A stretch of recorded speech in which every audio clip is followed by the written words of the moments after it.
Bonjour YouTube, comment tu vas? Oui, je sais que je respire la joie de vivre.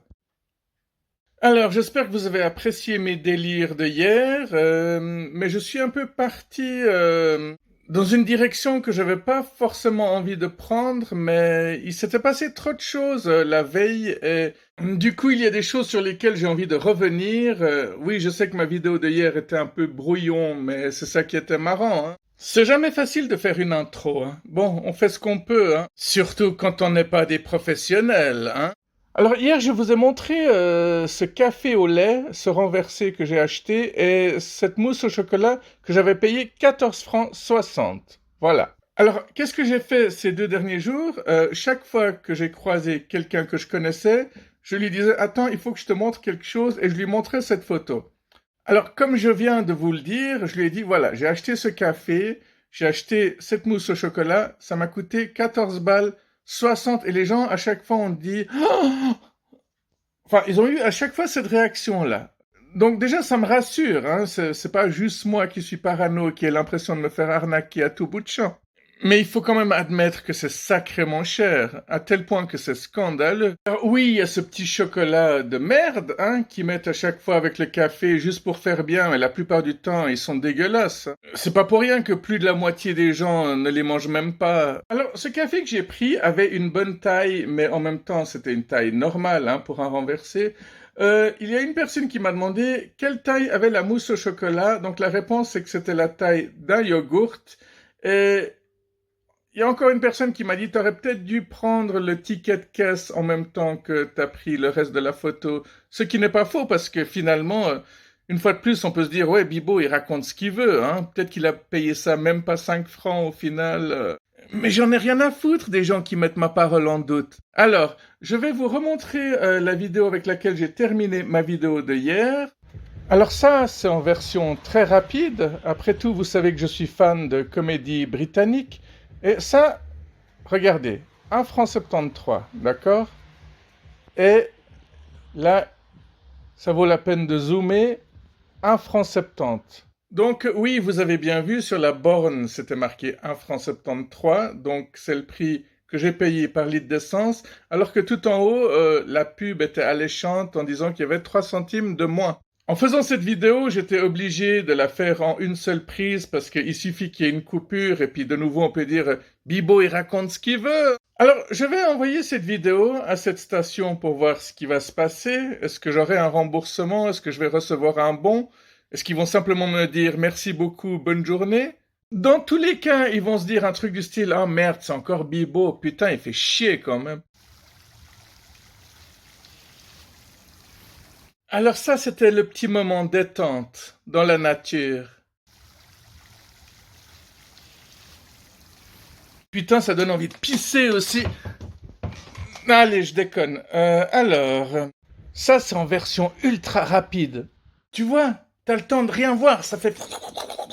Bon, évidemment, vous savez que j'ai une vie trépidante et que ce serait banal si l'histoire s'arrêtait là. En fait, qu'est-ce qui s'est passé pendant que je filmais?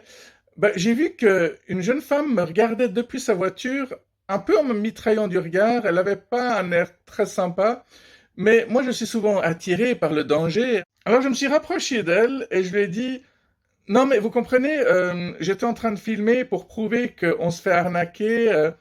Puis là j'ai vu qu'elle était en train de fumer. Elle avait pas l'air très causante, hein. Mais c'est ça que j'adore parce que finalement je lui ai dit, écoutez, c'est marqué sur la borne qu'on paye 1,73 alors que là-haut c'est marqué 1,70. Et puis, je sais pas, vous en avez rien à foutre de ça? Puis elle a continué à sourire un peu méchamment en continuant à tirer sur sa clope. Et c'est là que je me suis éloigné. Moi, je me suis dit, j'ai fait ce que j'avais à faire, hein. Mais c'est là qu'elle est sortie de sa voiture avec un sourire nettement plus sympa. Puis elle m'a dit, ah, de toute façon, c'est partout comme ça. Puis elle a commencé à me raconter des trucs de sa propre vie dans laquelle elle s'était fait elle-même arnaquer. Alors c'est dans ce genre de situation que je me rends compte qu'on a toujours beaucoup de préjugés et que on se trompe souvent, et que cette jeune femme, en fait, elle était tout à fait charmante et adorable.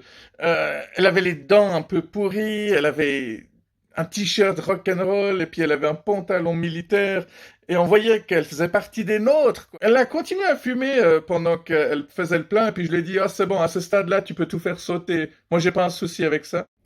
Et je lui ai montré ma fameuse photo avec le café au lait, avec la mousse au chocolat. Elle a été choquée. Et c'est elle, en fait, qui m'a dit que j'aurais dû prendre le ticket de caisse en même temps. Et là, qu'est-ce qui s'est passé? Là, il y a un mec qui est arrivé parfaitement rasé, parfaitement coiffé, chemise, pantalon propre. Et je lui ai aussi demandé, vous aussi, vous vous faites souvent arnaquer? Et il m'a répondu, non, jamais.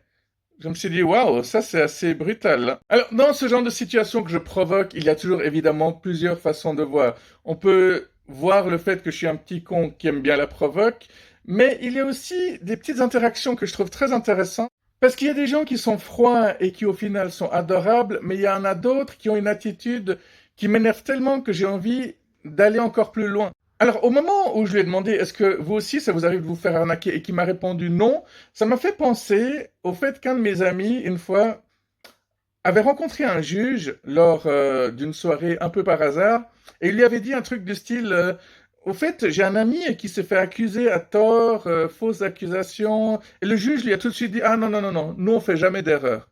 Donc déjà, c'est là que tu vois qu'ils se protègent tous les uns les autres. Mais pour avoir une certitude et une arrogance à ce point-là, c'est effrayant. Donc ce mec à la station, je lui ai direct dit, mais comment ça se fait que vous vous faites jamais arnaquer? Vous êtes avocat ou quoi? Là, j'ai senti que la tension montait et j'ai eu un malin plaisir à continuer à lui poser des questions. Je lui ai d'abord dit, vous avez vu que sur la borne c'est marqué 1,73 alors que là-haut c'est marqué 1,70? Il m'a dit non, mais merci beaucoup de la formation, très froidement toujours. Il est retourné à sa voiture après avoir payé. Il a commencé à faire le plein et je lui ai dit non, non, mais allez, avouez que vous êtes content que je vous ai donné cette information. Il m'a dit oui, oui, c'est très gentil, merci. Mais il a été ultra froid tout du long et je suis persuadé que c'était un magistrat. Alors oui, vous êtes peut-être pas très nombreux à tout le temps utiliser le mot magistrat comme je le fais, mais ça doit être un truc d'antisystème de nouveau. D'ailleurs, il faut bientôt que je refasse une vidéo là-dessus aussi. Mais tout ça laisse à réfléchir, hein, parce que quel genre de personne a le culot de dire qu'il ne se fait jamais arnaquer? Ça ne peut qu'être quelqu'un de la haute société, hein, qui n'a pas envie de se faire prendre la main dans le sac. Oui, parce que quand on arnaque les autres, on va pas dire que... Bref. Il y a 2-3 jours en arrière, j'ai reçu sur une de mes vidéos ce commentaire-ci. What the fuck? Qu'est-ce que c'est que cette chaîne? Je bloque. Et qu'est-ce que votre fidèle serviteur lui a répondu? Excellent. 1. On n'a pas besoin de personnes comme toi ici. 2. Je vais montrer ton message à tous mes abonnés dans ma vidéo de vendredi. Et c'est exactement ce que je viens de faire. Par contre, suite à ça, il a encore répondu bisous. Alors j'ai trouvé que c'était sympa. Alors je lui ai mis un petit cœur.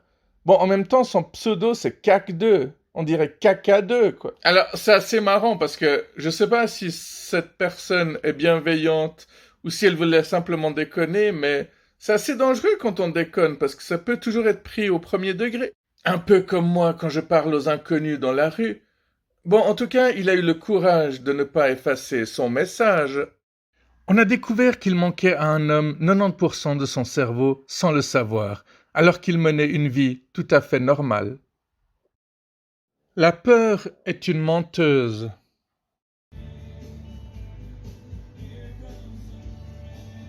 Oh chiotte, hein, tu me fais caquer tous les jours de la terre.